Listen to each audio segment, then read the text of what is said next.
G'day, welcome to Mark's Wildly Interesting. This weekend we've put back together an XW-XY heater box back here, and we've changed a couple of belts on a VE V8 Commodore. Now the Commodore part didn't really show too much. I was just using the stop motion part of the camera as a bit of a test, but hopefully you get the idea of what happened there. So quiet. Nice and quiet. But we're about to pop this back in the car, but let's go back and see what it took to put this together. We've got ourselves a XW-XY heater box that we're putting back together. So we've got the heat core ready to go into here. We've got some new foam ready to go on the doors to hopefully seal them up nice and tight, and we've got some new foam rings to go on the top as well, which will seal up the air and hopefully give us some nice airflow through the heater box into the car from the fresh air vents. We need to get rid of this old sealant before we move on and put the rest together. So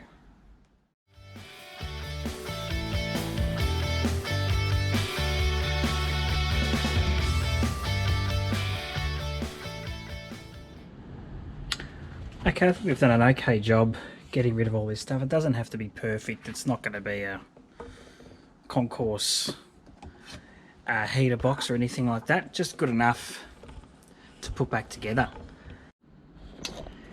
Here's our refurbed heater core. This is the original heater core that came out of the car. Before I got it cleaned out, it sounded like a maraca. What are those things? Sounded pretty ordinary. So that is going to fit other way.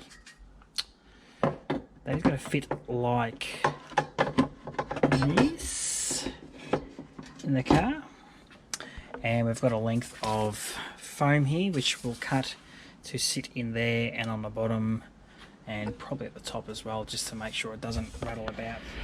Alright, so it looks like this foam is too thick, even though I cut it bang on first time. It's too thick, and the heater core is sitting against the backing plate too proud. Bugger. Oh well, we might have to go to Bunnings and grab some foam and see what we can find in terms of washers. Fun. Okay, so we've been to Bunnings and we've got ourselves a whole heap of goodies. So couldn't find foam that was thick enough or thin enough to put into here, so we've gone back with these adhesive strips, which is exactly what came out when I ripped off the stuff earlier. I'm pretty happy with how that fits. Foam in there, it's got it nice and snug. We've managed to use some of that leftover whatever building foam, and I'll just put a piece on this side, so if it doesn't fit here then I can just rip that off, but I reckon that should be okay.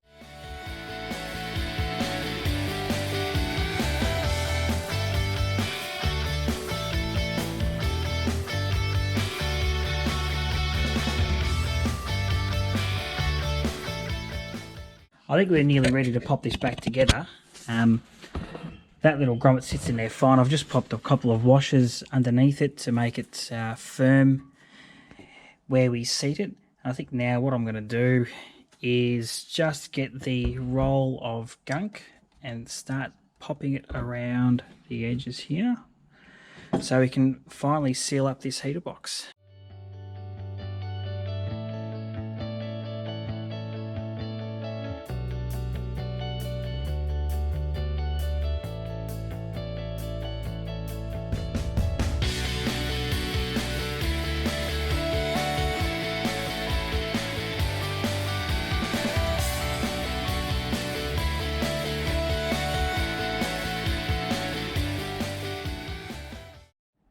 Right, that took a long time to do, rolling this sort of bitumen sort of material up to get on there. So the first time I did it was quite thick, and when I chest fitted the back cover, didn't really squish down enough. So I'm hoping with a lot less that this will squish down. So let's see if this goes together, and if so, then that is the internals of this heater box done and dusted.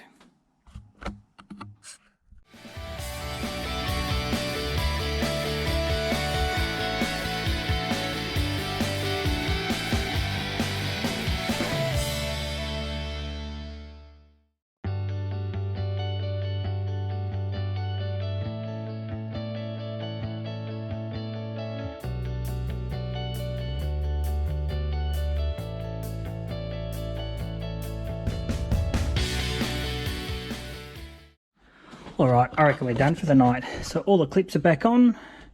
Everything seems to be pretty good. Our little washer doodad is in there going okay. Just need a bit of a clean up around the edges here. I've got the heater tap in its correct position for the first time ever in this car.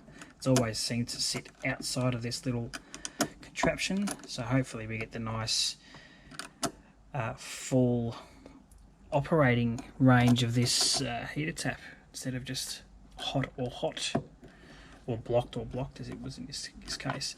I'm not happy with this hose clamp. I'm going to get another one tomorrow, but I think we're done. But pretty happy with that. Pretty happy with how that's all come together. We've just got to get the thing back in the car. Good fun. All right, I'm going to leave you to it. We'll pick this up in the morning.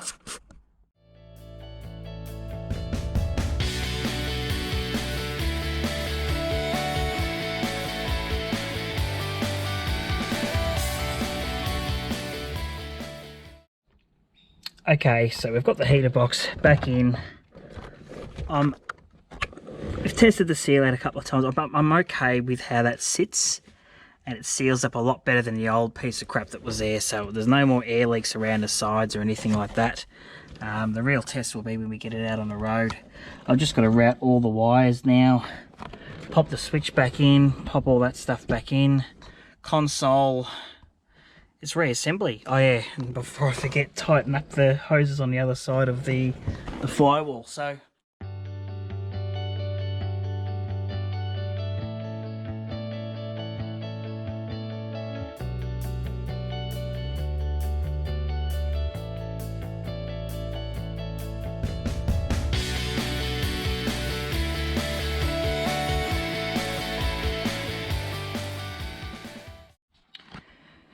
it's all back together, which is good. Everything seems to be in its place. Fan's working. Feels like the fan's off balance a little bit, but I don't know if it was like that before. I've never noticed, so I can't really tell. So let's start it up now, check everything for leaks.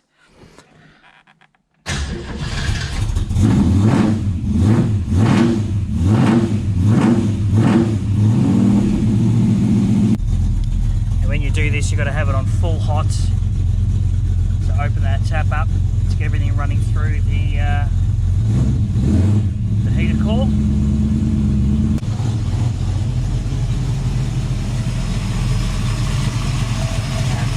Spilling over. There, looks okay. Oh, there's a little bit coming out. It always seems to seep out on that hose from the block. They just want to get all the air out of the system now as well. Cool, looks beautiful.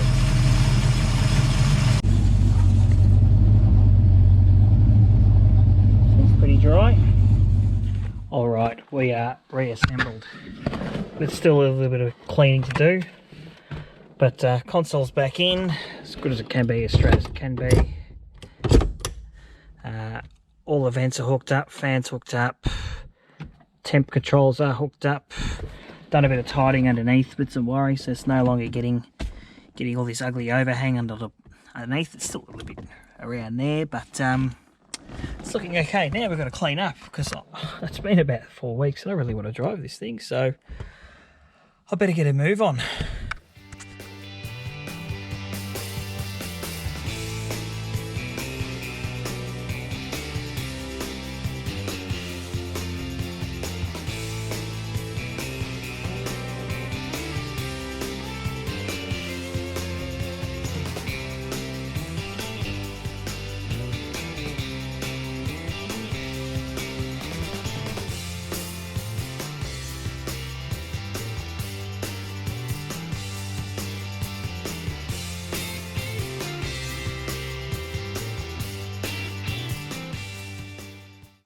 G'day, welcome to Mark's Moderately Interesting.